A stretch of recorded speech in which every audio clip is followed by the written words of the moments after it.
Γεια σας παιδιά! Σήμερα στο μάθημα της κυκλοφοριακής αγωγής θα μάθουμε τις διαβάσεις πεζών. Τι είναι οι διαβάσεις πεζών και πώς μας βοηθούν να περάσουμε το δρόμο με ασφάλεια, αλλά και τι πρέπει να προσέχουμε κάθε φορά. Η διάβαση πεζών είναι ένα ειδικό σημείο στο δρόμο όπου οι οδηγοί πρέπει να σταματήσουν για να περάσουν με ασφάλεια οι πεζοί. Συνήθως είναι ζωγραφισμένοι με λευκές γραμμές και βρίσκεται κοντά σε φανάρια ή σχολεία. Πώς χρησιμοποιούμε μία διάβαση πεζών σωστά? Όταν θέλουμε να διασχίσουμε το δρόμο, ψάχνουμε πρώτα μία διάβαση.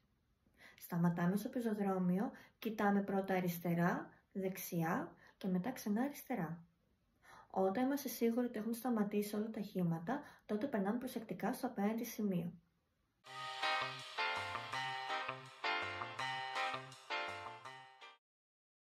Αν στη διάβαση πεζών υπάρχουν και φανάρια, τότε κοιτάμε τα φανάρια.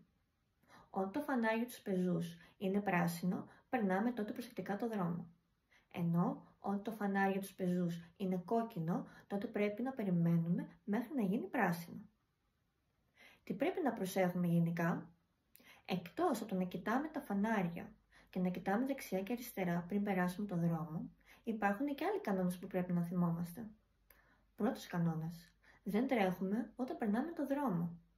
Δεύτερος κανόνας: δεν χρησιμοποιούμε κινητό ή ακουστικά που μας αποσπούν την προσοχή.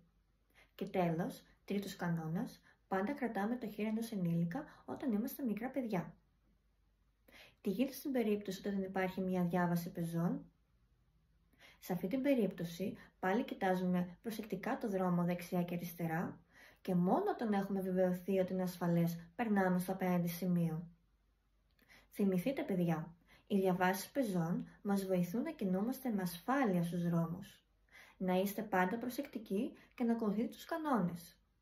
Σας ευχαριστώ που παρακολουθήσατε το μάθημα.